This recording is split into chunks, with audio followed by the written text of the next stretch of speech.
What's up, guys? Welcome to the next episode of the podcast. This one's a really special one. A big reason I started this podcast was, a big part of it was to speak to a lot of guys who brought me up and mentored me indirectly and directly. And I'm glad we got him on today. He's one of the OG fitness YouTubers and self-development coach, and just a good friend in Vegas, man, who's come out a bunch of times. So, Mike, welcome to the podcast, man. Thank you. Thank you for having me, sir. Good You got seeing it, you. brother. Yes, Yeah, sir. dude. Yeah, I just wanted to say thank you for coming on, man. I think, especially I've been watching your content for years, and the pivot that you've had to, like, obviously you start off with the fitness and the boxing. Like, you came up in an interesting time, right? Because back when you started the channel, it was very cool to be like a fitness YouTuber, like to put content out there, to put fitness advice. But then, for whatever reasons, being masculine became very quote unquote toxic. And then we shifted content to like helping men, not just in fitness, just with their development. So my question to you is, what made you make that shift towards making that type of content for guys and like encouraging guys to be masculine and going down that route? I mean, it wasn't even an intentional shift. I don't think there was a shift. It's Yeah. just that I've always had that kind of content, but the training videos just used to be, it would dominate my channel, Yeah. right? I would have the mindset stuff. Even back then, you could like search Mike Rashid Mental Jewels, right? I would talk about things all the time, but those videos just never got a lot of burn, but they were always there. And I don't care. I don't care if it doesn't go viral or get a lot of burn. If 10,000 people, if 20,000 people, if 1,000 people watch that, mission accomplished. If one person can watch, look, I had a guy one time, I'll never forget this. He said, hey, bro, he DM'd me, he messaged me somehow. He said, look, I usually skip these Mental Jewels videos, but for some reason, I just watched this one and you were speaking directly to me. I needed to hear that today. And I was Yeah. like, mission accomplished. It's there forever, right?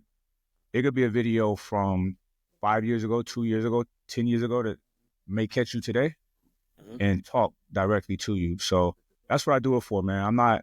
It's not about clout, money, none of these things. One thing that I have learned in life is when you have good intentions and pure intentions and you do your thing, you'll be taken care of. The money will come to you.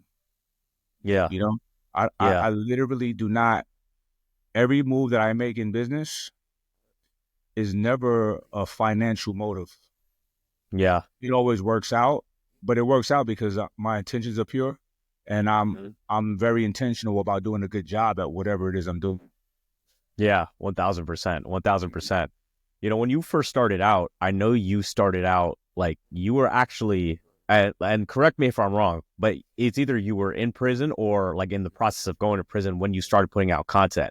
And I think that's very interesting because I don't know how much you remember about our conversations, but I grew up in South Jamaica, so near Brooklyn, Yeah. and my father was in jail, and I had I guess you could say the fortune. A lot of guys who had a father in jail, they don't ever see him. Like they maybe see him once a couple times a year. I actually had the privilege of seeing him every weekend. So in a way, growing up on my weekends was in prison, in state prisons in New York. And I don't know about you, but I've noticed that the smartest people, the most intellectual people I ever met, the most strategic people I ever met were in prison. I mean, listen, life is interesting, right? You have some people put a lot of emphasis on, let's say, academia, right? Some people put a lot of emphasis on things like an IQ test. And these metrics only matter for certain people. Yeah. And those metrics are limited, right? But if somebody can navigate through something like prison, street life, whatever, and not be damaged from it, right? Because look, incarceration is very interesting. It's a real representation of the rawest form of life, and that's survival of the fit. Because even out here, it's still survival of the fit, whatever anybody wanna say, because we're all animals, and that is our innate essence, is to survive and to be comfortable and then reproduce and so on and so forth. So people are animals, and one thing that I understand about people is this, which is unfortunate. What separates us from animals is our frontal lobe, cerebral cortex, right? Very robust. So we have, of course, the obvious things like language, but it's things that people don't think about: imagination, empathy, like all of these things humans have way more than any other creature, right? However, a lot of people are very instinctual, right? That's not a good thing. So let's say like nature, when a human is close to his nature, right? He's more violent. He will lie, steal, cheat just to get what he desires. It doesn't matter. They're more, people throw that narcissist word out a lot, but humans have narcissistic behaviors when it's all instincts, when it's survival, when they're operating out of lack. And I got to It's get part this. of our evolutionary programming. Right. However, we've evolved. We're evolved beings. So we should participate in society with a high degree of empathy. We should deal with each other with empathy, right? So it's like, it's not about making money on everybody. It's not about if I'm a guy and I can have sex with any girl. It's not about having sex with every girl, right? It's not about being a slave to your pleasures and your desires. It's about being disciplined. It's about not doing things that you can do. There's a lot of things that I know I can do a lot of things. I just don't, and I won't. So there has been times in my past where I've abused that privilege, because some people can't do anything, But when you abuse it, that's very problematic in itself, because it can get you in trouble, because we live in a world with rules, right? Hence incarceration and so on and so forth. But to answer your question, when people got to know me, I was a fugitive, but nobody knew that. You know what I mean? I didn't tell nobody. So it was an interesting time. No, it's interesting because I know a lot of people want to get into content creation, and like they make all these excuses about why they can't make content. You were making it inside. No, I wasn't in jail. Yeah. I was, but it was not smart for me to have done it. To have a public presence, in the middle of it. But it is what it is. It happened. It kind of like got ahead of me and I couldn't stop it. So it was like, fuck it, let's see what happens, But yeah, people, listen, success in life rewards people that do shit. Yeah. It don't reward the smartest, the most studied person. No. It rewards the person that will just do it. That's why there's a lot of times people will see people who they don't think is that smart crushing it. Because it doesn't matter how smart somebody is. What matters is you doing it. Fortune rewards the bold. Sure. So I mean, I don't know if you ever see this, but I always notice that like the people who have the most intellect or the highest IQ, they're so wrapped up in their thinking that thinking clouds their action. And then the guy who doesn't overthink things, who just does it, always ends up getting ahead. The ones who really win, though, is people who have a robust, a powerful engine up here, that a good thinker, but understands that, look, that can be a detriment in trying to overly perfect something. So let me just go anyway. You know what I mean? And strategize as you're in motion. Look, I think I'm pretty decent up here, right? I think I'm a pretty good thinker. So I recognize times like, all right, I'm being in my own way right now. Just go. Fuck it. You know what I mean? So, fear is interesting. Fear, a certain type of fear is a form of intellect, but that fear was based on when we were in survival mode. We're far past that now. So you got to program yourself to not have fear. Because, like, what does that mean? I know people listening, they're like, how can that be smart? If you're going into a forest, you know what I mean? There could be animals that can kill you. So you had to, be wise about certain things. But once again, this is like ancient programming. We're not there anymore. We live in fairly safe. People live safe, soft lives, which is cool, right? So we got to deactivate that fear and say, fuck fear. Right. And I think it's interesting now because, I mean, we always hear that term. It's like hard times create strong men create good times create weak men, and then that cycle continues. And it seems like the way, the way the culture is just shifting right now is that like masculinity and like all the that they call as narcissistic, toxic masculinity, all this bullshit, excuse my language, those were just being masculine 5 years ago and 10 years ago, right? And it seems like even now they're really shifting. Like there's like almost like an agenda at play to like demonize masculinity so that we can make our society weaker because they don't want us to think for ourselves. Mm-hmm. Well, let's explore that. From my understanding of people, when a man is real capable, when a man is smart, when a man is able to, let's say, get the women he want, drive the cars he want, speak intelligently and be an effective communicator, it shines a light, a self-reflection on people who feel like they can't do these things. And it makes them uncomfortable because they recognize their inadequacies. And instead of like readying themselves up, getting up under men like that, they create legislation against men like that. They come out with toxic masculinity. They ban you from social media. They do a lot of different things, right? So, you know, people hate smart people. People hate fast people. They hate strong people. Which it should never be like that. We should be inspired by each other, you know? Anybody that's greater than me in certain areas, I'm going to learn from them. If I like them, if I respect them, right? But I'm never going to like, first of all, I think I'm the shit. You know what I mean? So I don't think it. I know it. Like the events of my life, it shows that, right? So there's nobody that can ever make me feel inadequate. Right. But there may be people with qualities and characteristics that I admire. There are people with characteristics that I admire, and I aspire to have those attributes. It doesn't make me feel uncomfortable. It's like, all right, let me fix that part of my life. But that's what's called a growth mindset. And a lot of people don't have that. They have a fixed mindset. So they think that, well, it's funny because I don't participate in all that red pill stuff, but they were talking about me a lot. They were like, these are red pill people. They're like, can't listen to Mike Rashid. He's a natural. He has the looks, the money. I'm like, first of all, that's a weird thing to talk about, right? I don't think looks matter as much. I mean, it doesn't, but I understand what they're saying. But I work out, I train, I do things to keep myself appealing to women. You know, I'm a fucking man. You know what I'm saying? They see that. Yeah. These are things that I work Mike, on. I don't know about you, but like growing up in Queens, at least for me, because I know like the red pill is like all about like, okay, like you need the looks, money, status to attract the girls and stuff like that.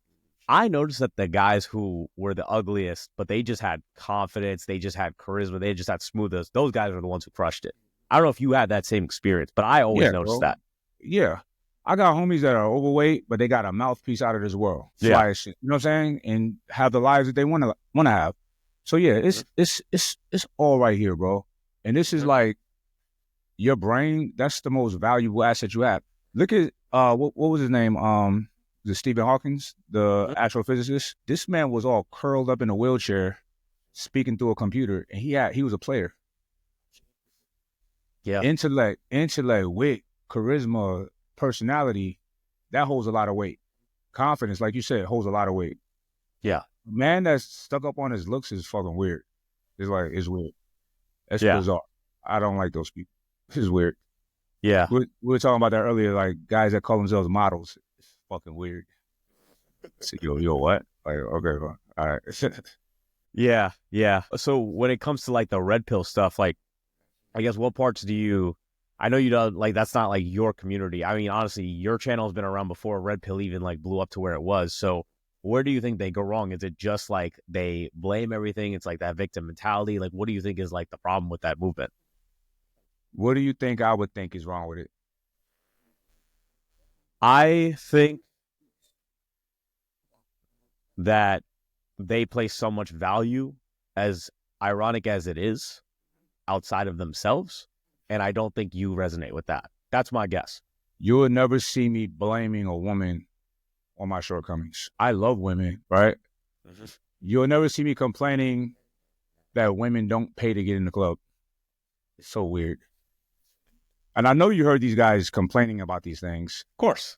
Well, they can sit at anybody's table and get drinks.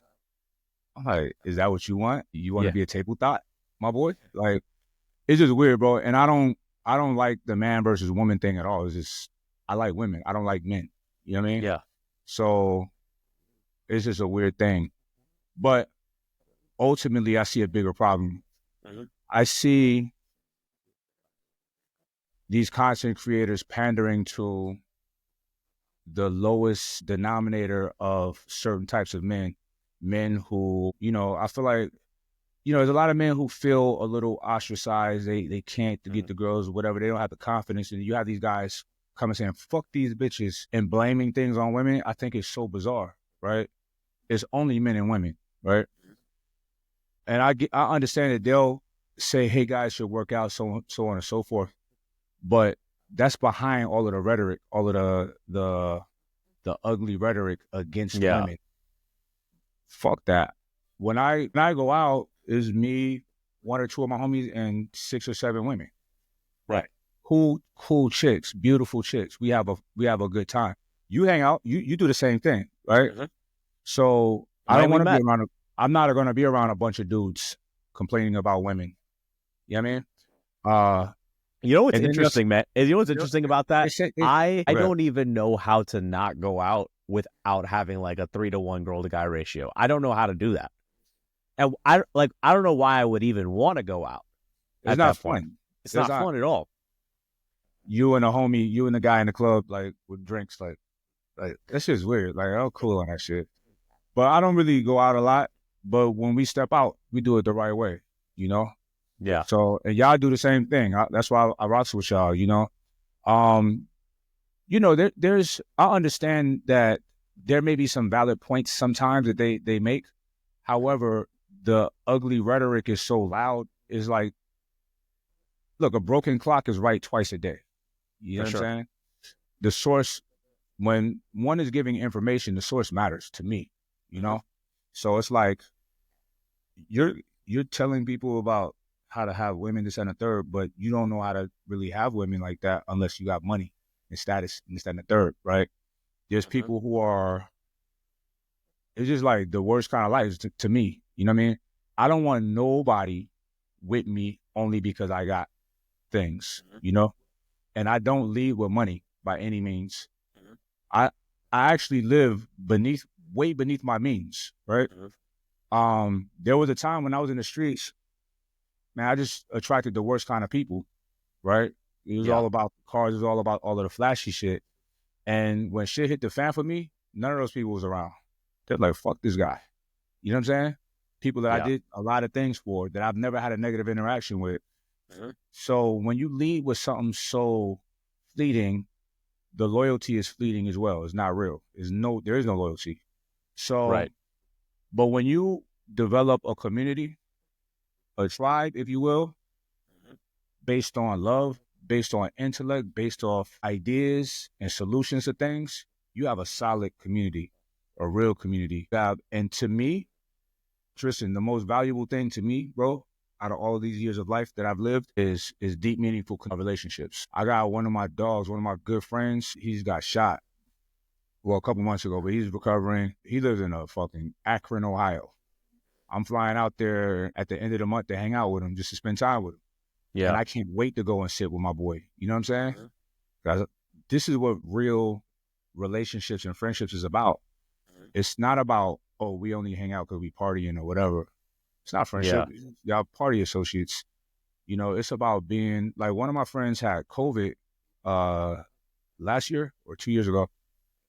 Real bad, right? I said, I'm going to come take care of you. She's like, no, I'm sick. I'm contagious. I'm like, I don't get sick. Fuck that. I went and I kicked it for like a week, helping her out and everything. I didn't get sick. But that's what real friendship and real connections is about, is being there for your people when it's not convenient. You know what I'm saying? Right. For me, I live for those moments. You know what I mean? Yeah, man. And I think with, going back to what you said about like men feeling ostracized now, when you stack on, like, it's almost like you're gonna attack from both sides, right? So one side, you have this rhetoric, right? The rhetoric of like women are the problem, like everything outside of me is the problem, society is the problem. And then on the other side, you have masculinity is toxic, men are trash, men are useless. I think the biggest thing that you're seeing now is that so many guys don't have that community that you're talking about. And the biggest thing, like the biggest thing, and I think you would agree with this, and what I like, the one thing that I see from your content, like if I could sum up just one thing that I think, like, and I love these guys, but like what the red pill does to guys is when you put the problems outside of yourself, right? It's the women's fault, it's society's fault. And not saying none of this is true, right? Like, I don't think it's true at all. yeah. It's not true. But Well, listen, what you do though is what are you giving up when you buy into that? You're giving up the one most important thing, and this is the thing I think you preach out is your agency. That's what you're giving up. And when you give that up, you're powerless to whatever is out there to take advantage of you. if a man, let's say a man is in a relationship, right? And the woman is just the worst, according to him, it's your fault. It's your fault. It's your fault. One, either you're not a good leader, she don't respect you, or if she's so far gone, it's your fault that you're with her. Yeah. So what are we doing? Like, you should She's never either blame, reacting to you or you chose the wrong woman. Either you one's should never burst. blame anybody, man. Like, just get out the situation. Don't be in it. You know, like listen, when people recognize that, look, I forget the scripture, but it was in the Bible, and it was a guy came to Jesus. He was like, I want to be like you. I'm paraphrasing, of course. And Jesus was like, bro, no, he said, I want to do miracles like you. He says, my boy, when you realize who you really are, you do miracles greater than me, right? Mm-hmm. So he was telling people like, nah, y'all all gods. We are all God. We're all the children of God, right? And what does that mean to be godly? I'm going to tell you what it means. It means that I am my own self-lord and master. I create my universe. If I have a good life, thanks to me. If I have a bad life, it was my fault, right? There's nothing, I can speak for myself. There's no situation that exists that ever happened to me or for me that wasn't because of me, right? Nothing. Everything is based on my decisions and my actions. So, and that's a very positive thing, because when you embrace that ideology, you're not going to allow things to happen to you. You're going to only allow things to happen for you, you know? Right, because perspective is everything. It's a superpower, like literally. It's so simple, but look, life is simple, and life is literally what you make it. If you take that seed, cultivate it, and really let that come to full understanding, life is what you make it, then you'll create the life that you want. Right. Let me ask you a question on that, man. Did you, growing up, did you always have that mentality, or is that something that, like, or was there like a sticking point where like you finally bought into that? Maybe it was a seed in me, and over the years, over time, over my experiences, you know, because I don't think I thought about it like that much when I was younger. I was experiencing life as I went along. Now, maybe the fact that I did make a lot of mistakes growing up, and I'm a very conscious person, very aware person. So I would sit, I'm like, damn, I shouldn't have did that. This is why this is happening, right? So I start understanding, like, yeah, everything is based on my decisions. My destiny is the sum total of the decisions that I make. So that's something, you know, having self-awareness. One good thing that I did have growing up, bro, is I was alone a lot, right? So I thought a lot, you know, and people don't sit alone or sit in silence that much. You know what I'm saying? And when you're in silence, everything is loud to you, like all the answers that you need, all the ideas that you need. It's in those moments. So I'm a thinker, and I've always thought a lot. I've wrote a lot. Excuse me. I've always been like that my entire life. So these things kind of came to me naturally. And of course, make a mistake, learn from it, right? And apply what you learn. And then you become better, you become greater, and life is good. And I'm going to tell you, Tristan, I have such a good life, bro. You know what I'm saying? And I have for so long. But I can see from the outside looking in how somebody can look at it like certain situations, like, damn, that seemed like it sucked or whatever. Like, nah, y'all not looking at it from my eyes, from my view. I'm making everything benefit me, you know? Look, when I was being sentenced, when I was facing 15 years, right?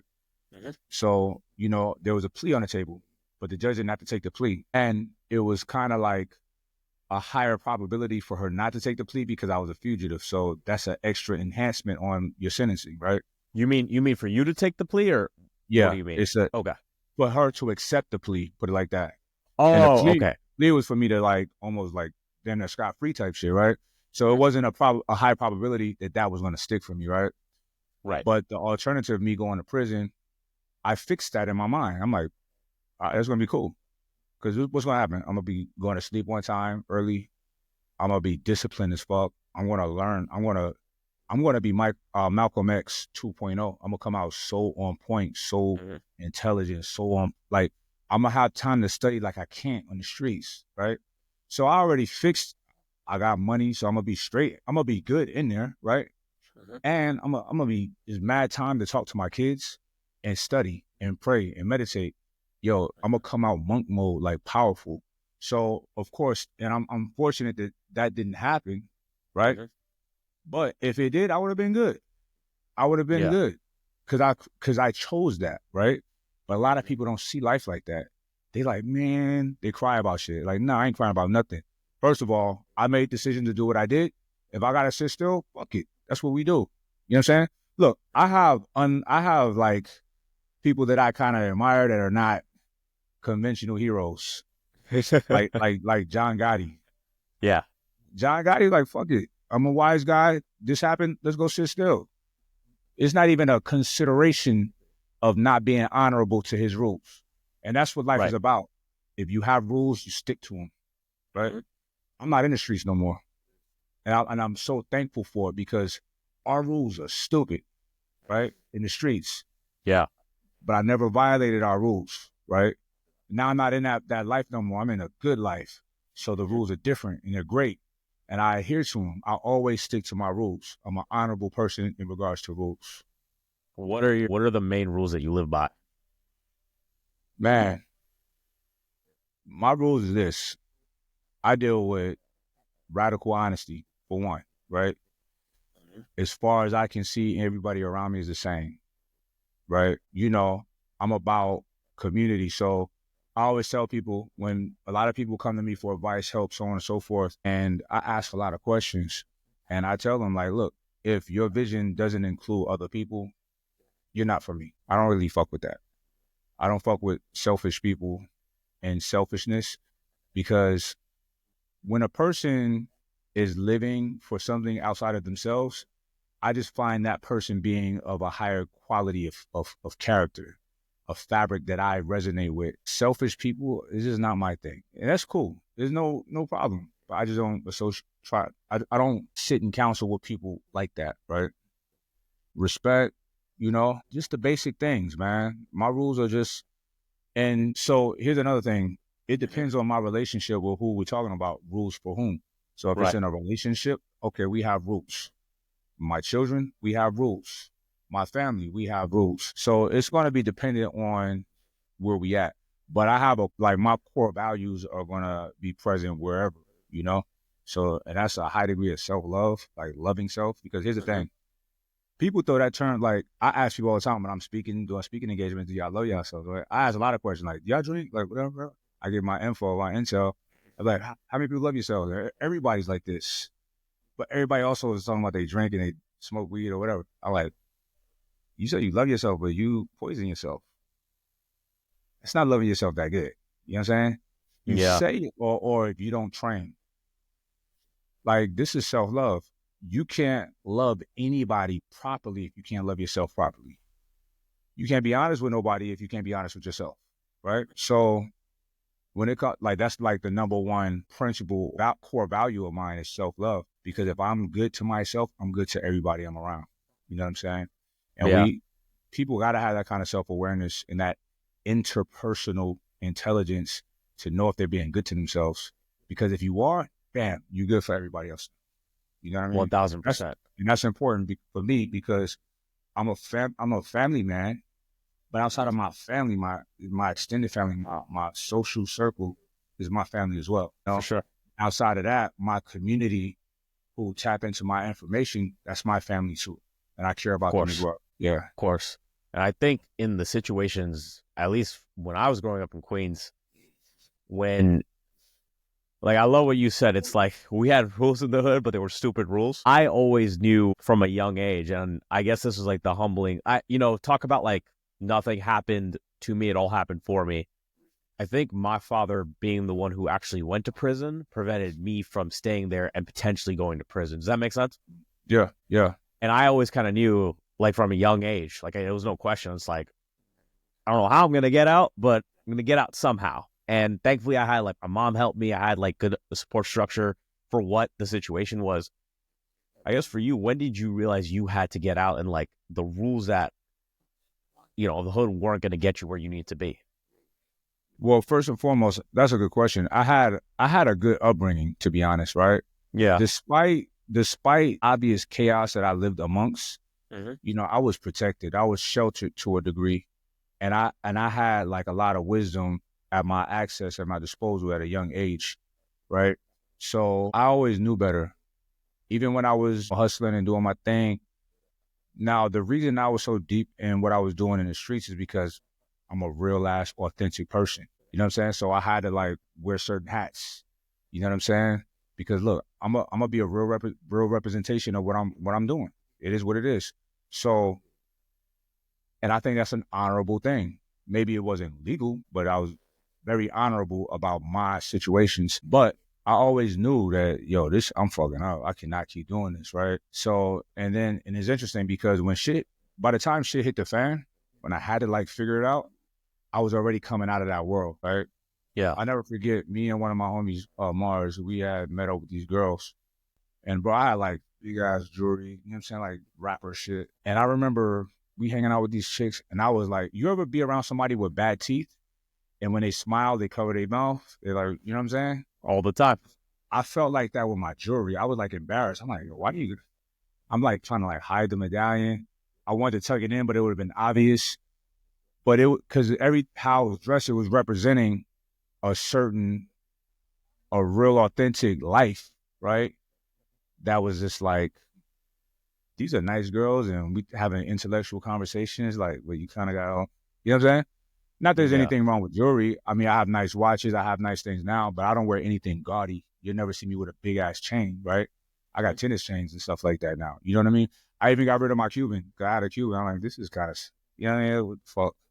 You know? So I was already coming out of that, you know? I was trying to like figure it out. But there is a mentality that is somewhat of a fallacy that I'll admit that I had. Get in, get this amount, and then I'm out. I'll do something legal. That shit hard, bro. Because when you making it so fast, bro, and I was doing stupid shit like 30 grand on the bar. I'm gonna buy the bar for the club tonight. I'm buying it. This is my shit tonight, right? Yeah. Stupid shit. I would do stupid shit like that, like blow money fast because I know I can get it right back. But you're not saving anything. You're not learning. And, that mentality kind of fucked me up because even for a while, when I started making legal money, I was still kind of living the same way. Like drop big bags of cash on shit because it was coming so easy. You know what I'm saying? But Yeah. that shit slowed down a lot. You know what I'm saying? And I live beneath my means, bro, because it's like, what's more important? I'm not out here trying to impress a bunch of dudes or a bunch of chicks. I just want to impress my future wife, my family, and my God.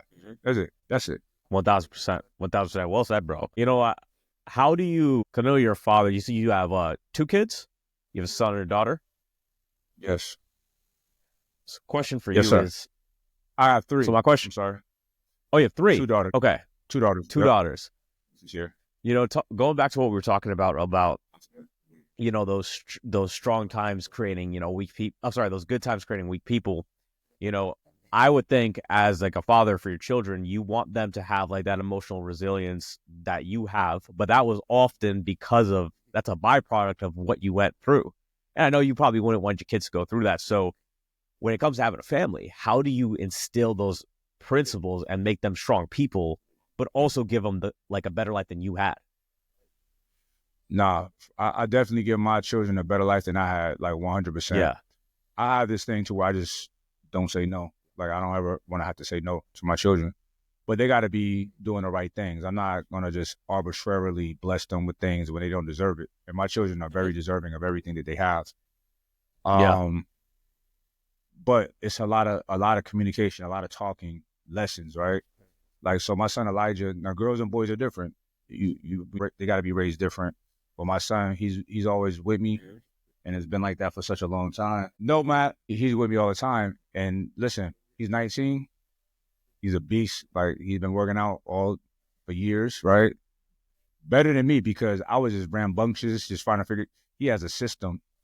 He knows how to eat right. He's training right. He has his splits. You know what I'm saying? He's disciplined. He's intelligent. He's quiet, right? People respect him because he got good character, and doors are opening for him now that, which is dope. So it's a lot of communication, a lot of dialogue, a lot of talking, a lot of lessons, so it's very cerebral. I've never told my children because I said so, I love them enough to be patient and sit with them and talk and explain things, so, and even my daughter, my youngest, she's 9, she'll be 10. We have real conversations about things, you know what I'm saying? Yeah. And as a parent, it's like, look, you love your children. It's important for them to understand certain things. So you got to figure out how to communicate it to them properly. You know what I mean? So it's a Yeah. lot of that. It's a lot of, it takes a lot of patience, but I think my children make me a better human being because I'm always trying to qualify myself to be a better communicator and a better listener and a better, overall better father. And I have my father, I have my grandfather, I have my mother. I had 2 mothers. I got my mother and my stepmother. I had some dope people in my life. But I do recognize how sometimes they're dealing with circumstances and shit. They didn't have time to sit with me. They didn't have time to guide me through certain things. And that's something that I make sure that I have time for my children, and I'm present for them in that way. Because that's the most important thing to me, is them being successful people, happy people as adults, not And I needing think, anybody else. yeah, and I think long term what that does is, because when you're growing up, it is because they said so. But what did that conditions you to not question anything. And when you don't question anything that's out into the world, Give her that's when you give your agency away. So that's what's going to give them their agency going forward, to question anything that's thrown at them and really think for themselves. Listen, someone's of authority, quote unquote, right? Parents are of authority over their children. That doesn't mean they're good parents, and that doesn't mean they're deserving of that authority, right? Right. People should always be able to question authority. If you don't answer, listen, my children are so confident because they can question me.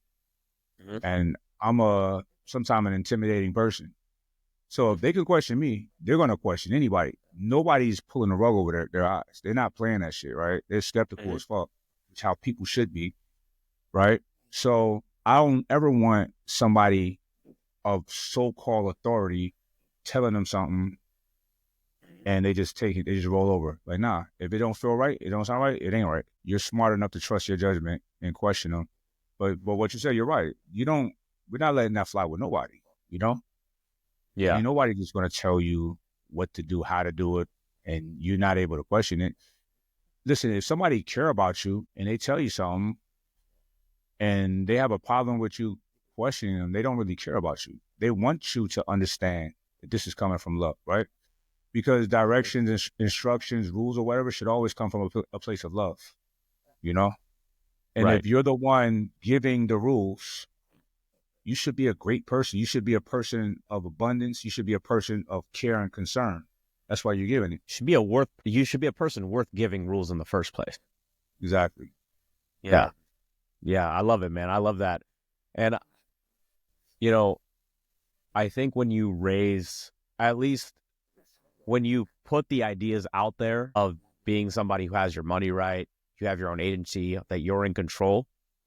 Again, this is going to sound like a conspiracy, but it's like, I think with the way the world just works right now, they want you to be the opposite of that, right? They want you to be the complete opposite of that. Like, just, just think about everything, right? Like, I know I saw this clip of you the other day, and you were roasting these dudes for being a foodie. And the reason being is because, like, the food that we're eating, the media that we're consuming, the drugs that we're being given, the alcohol that we're drinking, all of it is like designed for you to be somebody who's dependent on something outside of yourself. Here's the thing. I don't even think like they're designing this, that. I don't think it's as nefarious as I come across. Yeah. It's simply this. We live in a extremely capitalistic society, capitalistic at all costs, which is very problematic. Right. Therefore, alcohol is legal. That should not be legal, right?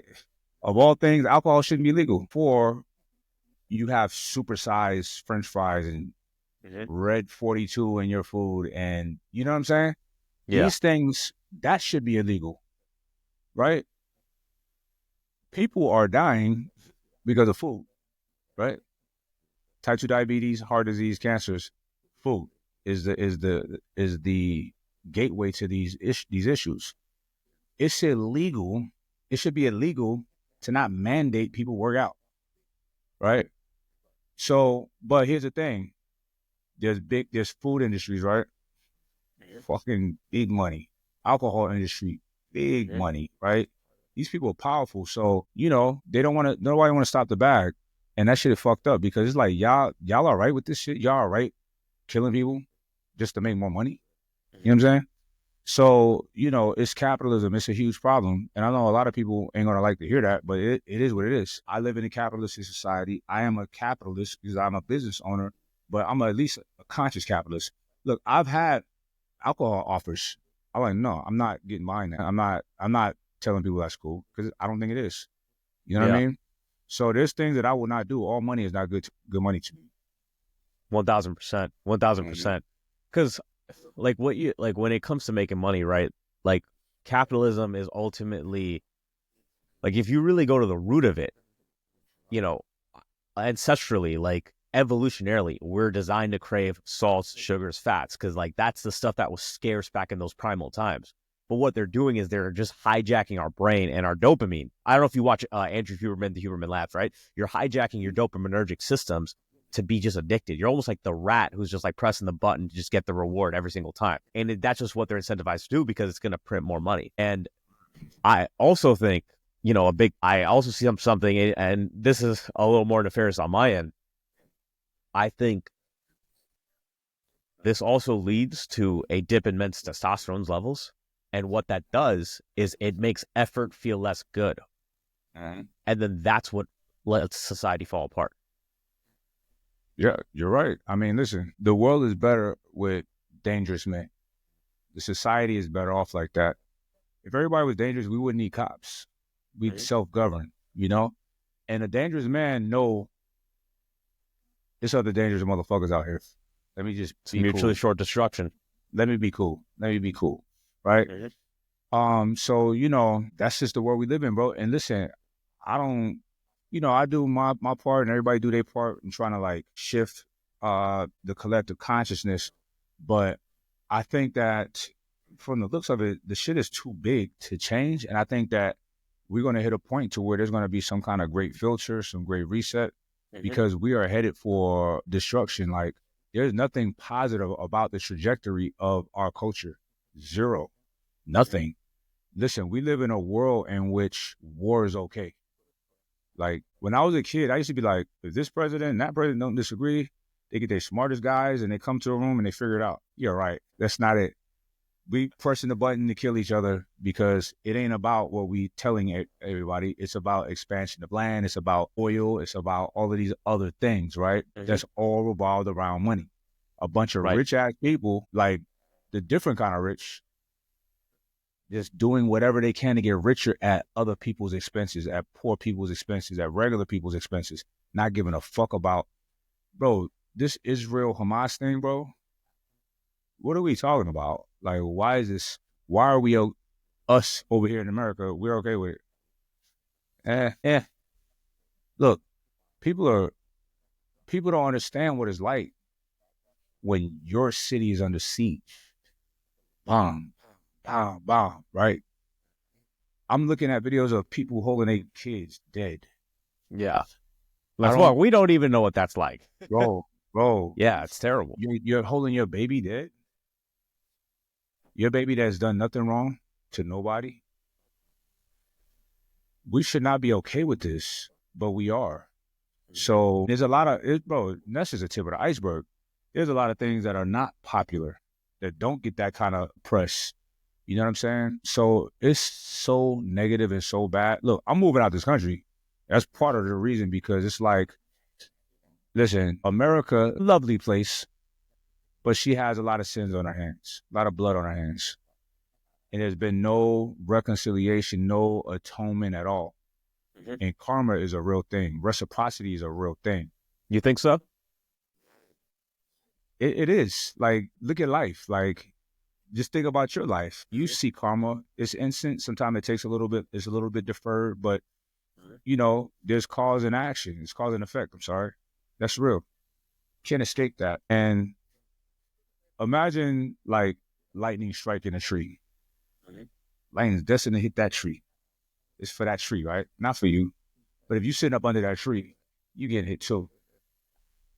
So when the shit come back here, I don't want to be here. You know what I'm saying? Yeah. But honestly, there's nothing for me here, you know? Right. Anymore. Yeah. You, where are you moving to? To UAE, to Dubai. What about the UAE? Like, what is it about that is attractive to you? A lot. The culture is different. First, I got a lot of family there. I have friends. I have a lot of business opportunities that just makes too much sense. I'm building a nice size home, bought land.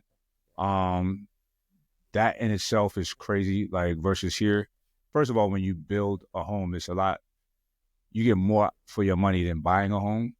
But over there, it's even crazier. It's crazier. Oh, I imagine. And Cost the of taxes labor. are almost non-existent, right? No, there is no taxes, right? Islamic banking, there's no interest, there's no usury, there's no predatory banking. And it's a culture in which, you know, I'm a Muslim. It coincides with my spirituality. So I'm in a, you know, I miss prayer just now, but you're in a place where we're all praying 5 times a day. So, you know, you're just in alignment with your higher self.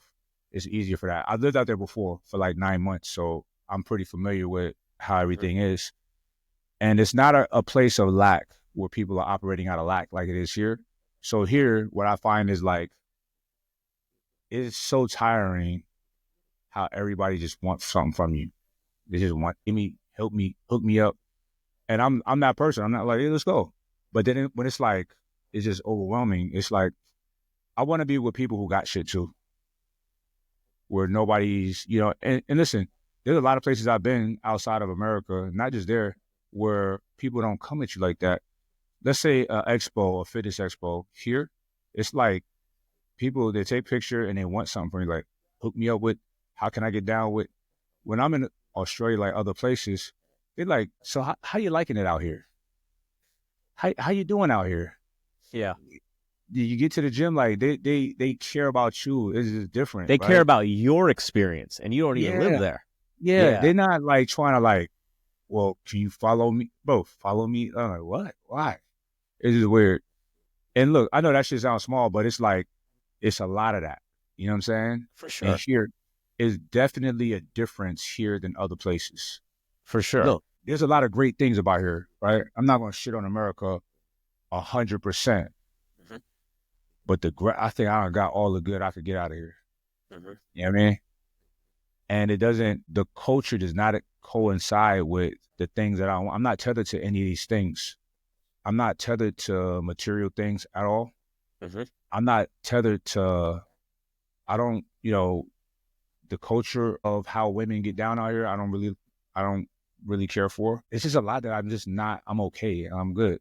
I want to focus on family, on relationships, on fortifying myself spiritually, and on generational legacy wealth.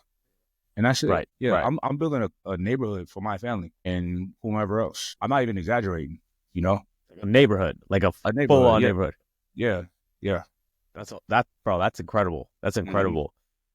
You know, let me ask you about, your faith, man, because I see faith, at least, I see it from so many different sides. Like, I see faith and religion specifically in the world. It's something that I think helps a lot of people, but I think you see this, like, I saw it in like prisons. I saw it in schools. I also saw it as a metric through which they have control over you, right? They use it to justify heinous acts. They use it to justify why people are put in jail. They used to use it to justify why blacks were inferior and why they should be enslaved. I guess where did you see the good but also the bad with faith, and like how did you like integrate that back into your life? Listen, I wrote a book last year, and I had to dig deep into religious texts to really complete this book. And I've studied religion all my life, so trust me, I know. right? But when you really look at the big three, Judaism, Christianity, and Islam, it's all really one, but you have different people who articulate it differently. It's not a lot of difference because they all come from the same source, that Old Testament gospel, right? I'm sorry, those Old Testament texts. Um, but you have different languages in different places, different religious factions that want to do things a certain way, so on and so forth. Now, the original essence of what Jesus taught and what he was about is what ultimately got him killed. You know what I'm saying? And the people who killed him, they co-opted his image, if you will, and kind of crafted it into their own shit. And this, I'm talking about the Romans, the Roman Catholics, to be specific. And they spread it through the world with extreme violence, with slavery, with subjugation of people, genocides, like all of this shit. And it was sanctioned by the church. It's called papal bulls. This was religious. It was legal blessings to go and do these horrible things, right? Where Islam comes into place, Islam has some blood on her hands too, right? Because the Islamic Arabs of that time had a key hand in slavery in Africa. Like, I'm very aware of that. Outside of that, Christianity was taught to people that look like me in this country through slavery. Like, it was forced on us, right? We wasn't allowed to read nothing but the book, but the Bible, right? That was it, right? Yeah. It was given to us with a certain type of slant, like a certain type of, this is y'all right here. See, you a slave, right? You honor your master, and then when you die, you go to heaven, land of milk and honey. And we believed that bullshit back then, right? So, but where I fall out with Islam is this. Just because bad people exist in your organization doesn't mean the organization is bad. Now, I think certain systems are completely corrupted. And one system that, I'm going to get a lot of hate for, that I think is completely corrupted, is Christianity in the West. It's just bad. And I can do another episode on that, but I'll walk you through how it's bad, like every part of it. Islam is not. Islam is clean in that essence because it gives us a very specific guidelines and frameworks that I like, rules that I like charity, and not charity like giving money, but just being kind to somebody for no reason, praying 5 times a day, right? Like, you have no time in your mind for foolishness when you're praying every day, 5 times a day. You understand what I'm saying? And it's something very beautiful going to the masjid. There's a bunch of men you don't know. Everybody's makes wudu. We wash our hands, wash our feet, wash our face, and we all pray. And everybody's in there for the same thing. That's some kind of for peace of heart and mind, salvation, and just to be better men, right? And when we done, we leave and go on about our business. I think that's so dope. And that's something that I miss culturally from when I lived out there before in the UAE. I still pray now. Listen, bro, wherever I'm at, I bust out and I pray. You know what I mean? You dedicated. I may not be on time every time, but I get my 5 in. It's very important to me. And I will say this too. I'm doing this. I've been on a intentional rededication of faith for myself because my life is good. And usually people get connected when their life is bad. You feel me? When they rock bottom or they locked up, they super that's usually when they have like the revelation, right? It's when they're at the bottom. We'll take it. That's cool too. Yeah. But like, nah, I need to get it. While life is good, this is an honor to myself. Loving, this is real love for myself, I can, listen, bro, it's always these different crossroads and decisions that we could make in life, right? And certain points in my life, I've hit different tiers of what I earned and how much I can afford and whatnot. And I was like, shit, I could do this, that, right? Or I could fortify myself spiritually. I could start releasing so much material bullshit, that things that don't even matter, bro. Like, I used to buy all these cars and be driving, like nobody even see me in the car. It's not like I'm out and about. It's not like I pull up to the spots and, you know what I'm saying? This is a valet guy at the restaurant. Oh, awesome car. It's like, all right, thanks. You know what I'm saying? So listen, bro, like, I've spent, bro, like, since 2018, off the top of my head, like at least 500,000 on cars, right? And that's like not even buying everything. That's just like down payments, 100,000 for this one, 50,000 for 150 for this one, stupid shit, right? Why? To impress a bunch of fucking other dudes, or to impress the girls that's what impresses them. I don't want a woman that's impressed with that shit. You know Yeah. what I mean? I want a woman that don't give a fuck about that. I want to be embarrassed pulling up in a Phantom. I want her to be like, what is this? Like, what do you think? You know what I'm saying? I'm Yeah. exaggerating right now because I do got a Phantom, but, you know, I want people that's attracted to the mind and the heart and character. You know Not, what's interesting about that, man? Sartain and and I talk about this because obviously, like, we're into like the men's coaching and stuff like that. And you know the content he talks about. I often see, and this is more often than not, that the guys who have a lot of money, and by the way, guys watching, I'm not saying not to make money. No, me and Mike are not telling you not to do that. But I noticed that the guys who had the most money, and especially when they led with their money, they always got taken advantage of the most by women, by men, just by people. Because they didn't have like that, they didn't have the mindset behind it. They just had the money. But the problem is there's always somebody who has more money. There's always someone who's going to look over. Like, it's like, if that's your value, then that's just your value. You know what I mean? listen, nobody can take advantage of me, right? I'm a Brooklynite, you know what I'm saying? So I'm a little different category. So that's not it. I see people get taken advantage of all the time. Dummies, right? I see it all the time. But my thing is like, I don't want to create a community that ain't rooted in nothing, because I had that before. I know what Yeah. it's like. I know what it's like, bro. I used to like, my homies got out of jail, jewelry, boom, I got them, get them apartments, whatever. We going out, caravan, sprinter vans, y'all good? Like, make sure everybody was good, bro. When I was facing my stuff, nobody came to see me. None of them. Now, I had real friends that stayed away from me during that time, and I'm glad that they did, right? They came around when shit hit when I was down. Yeah. You know what I'm saying? Not the people I was spending money on, not the people I was partying with, right? Those people that I party with, all of that shit, those people, now, man, keep in mind, I went through being a fugitive for 7 years, being homeless for a hot second, rebuilding my life. Those people now, they're like bums, and they didn't go through nothing. How y'all let me lap y'all like this a million times, right? But the good people that I had that stayed away when I was doing the dumb shit, they're good too. And a lot of them are around me now. You know what I mean? That's how, as long as I'm alive, we all good, you know? Yeah. Mm-hmm. Yeah. Yeah, 1000%, man. bro. I think 1000%. the evolution of all of this messaging and this movement of masculinity is that divine masculine is, look, be men, be fucking men. You know what I'm saying? Be a beast, physically, intellectually, sexually with your woman, whatever, right? Be a fucking beast, because it's a shame to go through this life and not tap into life or peak at something. You got to try to peak. You know what I'm saying? Yeah. You got to. So you fulfill it.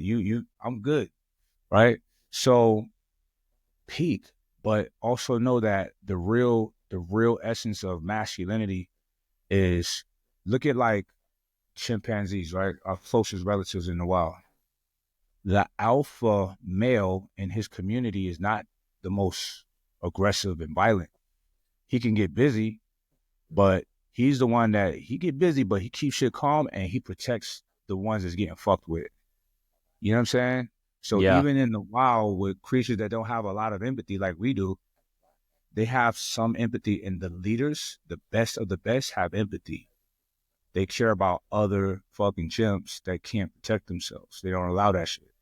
That says a lot, bro, because there's a lot that we can learn from nature, from animals, right? So, you know, when we are truly activated in our masculine, people know that we ain't to be fucked with, so they can see that. We don't have to project that, right? But it's when we care about people, you know what I'm saying? And we're there for people who maybe can't do shit for us. It's not about that. We should never do things for people hoping for something in return. That's just super transactional, you know? And me personally, I don't, not a lot of value in that, right? Look, I'm that guy that's like, my friends, one of my friends need a kidney, I'll be offended if y'all don't call me. You know what I'm saying? I live for those moments. Like, hopefully that never happens, but I'm here for it.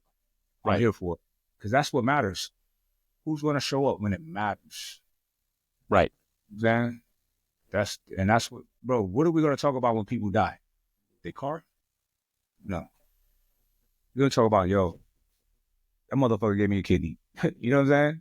Yeah. I use that, you know, as an example, but I'm just saying, it's just the meaningful things. You know, and that's just what I'm attracted to. That's what I'm aligned with, and that's just what I'm on. I love it, bro. I love it. And, you know, tying back to what we said about, you know, the red pill, I think like what kind of wraps it all together is, you know, what you said earlier about putting your problems on a woman is fundamentally the problem. I really believe that all the problems that we're having is because it's men's fault. Like, that's what I fundamentally believe. It like, is. Here's a perfect example, right? What do they complain about? They complain that, like, oh, there's these hoes on OnlyFans. They're making millions of dollars. They're going to the clubs. They get free drinks. Well, there must be, by definition, there must be a supplier and a buyer. There just must be. There must be a demand. Who's financing the OnlyFans? Come on, guys. Stop. Men. It's all crazy. Men. It's all men, man. And it starts. You want to hear something funny, bro? Did you know that these girls go on, like, whatever podcast, they go on Fresh Fit. They'll even go on Mike's podcast on Access Vegas. They'll get trashed in the comment section by these guys. But then while being trashed in the comment section, while getting, like, kicked out of the show, they walk out of the show with 1,000 new subscribers to their OnlyFans. Did you know that? Yeah. Yeah. Because, look, those people that are speaking so vehemently against them, they want them so bad. They know that they'll never have them in real life. So second best thing is I'm gonna talk to you online, but you're not even talking to her. You're talking to a dude. You're talking to some dude in the Philippines for $2 an hour. Or one of my homies. Like, I got homies that run that shit, like, do that shit. It's like pathetic. It's pathetic. Yeah. It's pathetic. You know what I'm saying? But yeah, you're right. It is men's fault. Yo, it's always whoever we talking to is your fault. For whatever is your fault. You know what I'm saying? So if a person has a complaint, like, fix it. Yeah. Or I don't want to hear about it. 1,000%. 1,000%. Here's another stat. OnlyFans paid out more to their creators last year than the NBA did to their players. And that's a problem too. That's a problem because you see, I gotta go, bro, because they're waiting for me for this next call. Yeah. But that's the problem with society. That's why I say I don't see anything positive coming out of the trajectory of our culture. Mm-hmm. That's crazy, bro. Yeah, bro. What? And I think, you know, when you see that, something like that, that's just so, like, 5 years ago, that would be so fucking crazy to us, bro, to even consider that.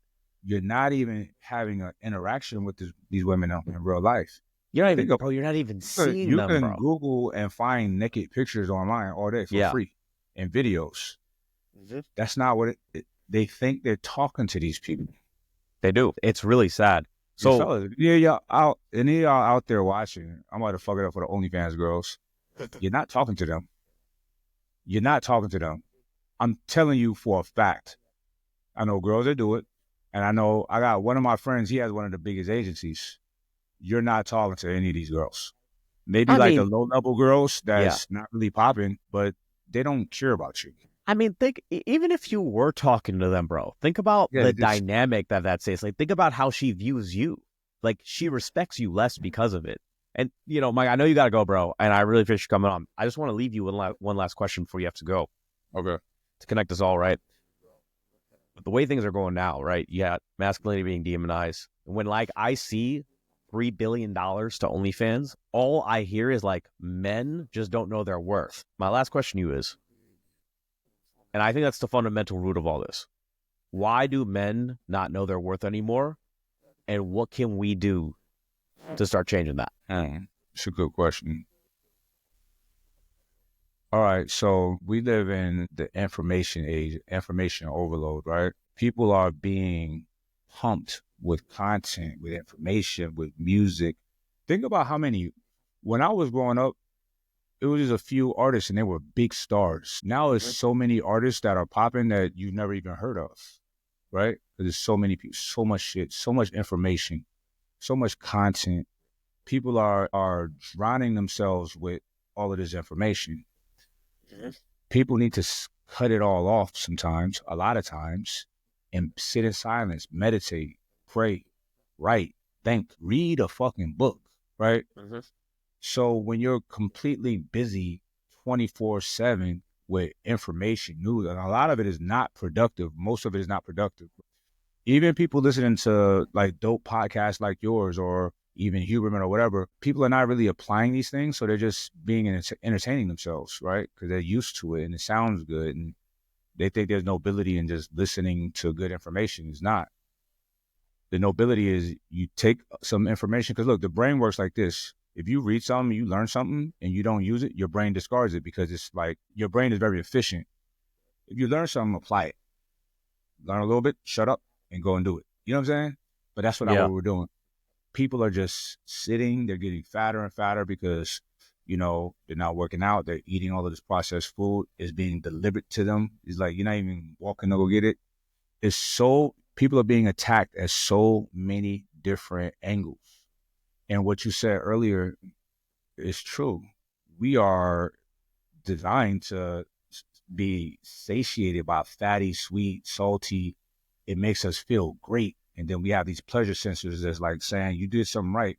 But that is ancient programming that is no longer applicable, but it takes hundreds of thousands of years or so to program that out of us biologically. So we have to program it right here. Like, I don't need that. I'm going to do intermittent fasting. Look, I eat once a day, right? I fast. I do a 24-hour fast every Monday. I can afford to have some pizza if I want to every now and then. But you can't when you're eating a lot all the time, every day, and eating bad shit, right? So they're not loving themselves. Fellas need to love themselves. You need to take a break from all of the noise, right? Turn the podcast off, turn the social media off, turn the music off too, right? Sit and think, meditate, right?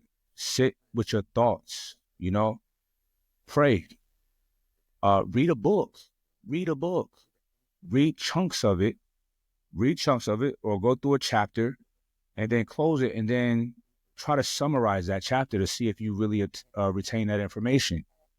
I have to learn a certain way. I have to do it in chunks, stop. I take pieces, highlight, I write down my notes. But I can show you like the book I'm reading right now. It takes me a longer time to read books because for me to understand it, I have to take the juicy pieces out and I put it in my Google Docs, and I go over it. That's how I retain it, right? Mm-hmm. So, just be good to yourselves. You're not being good to yourselves when you're just being bombarded with information because it's just noise, and it's keeping you from living. It's keeping you from thinking. And look, we could die tomorrow because life ain't promised. We hope we have tomorrow, right? But we do have right now. So right now is the best opportunity to do all of the good things that you can do for yourself. So that's really it. It's a lot. Like your question was a deep question, right? I don't even feel like we have enough time for me to really answer that thoroughly. But the little bit that we can do right now is, fellas, just pause everything and love yourself. You know what I mean? Mm-hmm. Love yourself. What does that mean? Get yourself a morning routine, right? Go to bed. Bro, I'll be in bed by 7:38. I ain't gonna lie, right? Really? It's a good life though, bro. Yeah. Like get up early before everybody else. I get to sit in silence. I Well, get to that's do why my you asked me what's the earliest I can do. That's why you asked. yeah. Yeah. But you do your stuff. You work out. You sauna, bro. I'll be in here by 9. Like, and I've done a lot of shit already. You know what I'm saying? Ready to handle the day, conquer it. So be good to yourselves. Get yourselves a morning routine. Knock it all out. Tell your homies to do the same thing. Y'all can share y'all information, whatever. And then be productive throughout your day. Try to be great. Stop focusing on money. Focus on being good at whatever you do. Because if you're good at what you do, you're going to make money. Last thing, people need to think about it. I'm sure a lot of people don't have the lives that they want. So the things you've been doing don't work. Do something different. Stop focusing on money and focus on being fucking important. Focus on being a valuable person at whatever you do. I don't care if you work at Denny's, be the best motherfucker in there. But that's practice. You know, honor that situation. Whatever situation y'all are in, honor it. And if you think you're too good for it, quit and go do something else. But if somebody's paying you, be the fucking best. I don't care if it's scrubbing fucking dishes. Just take pride in what you do. If you're doing it, be good at it, whatever it is. Bro, I love it, man. I can't think of a better way to end it, man. Well said. Mike Rashid, everybody. I appreciate you coming on, man. And yeah, we'll do another one of these in the future. Indeed. I got you, bro. All right, I'm going to let you know when I'm out there, man.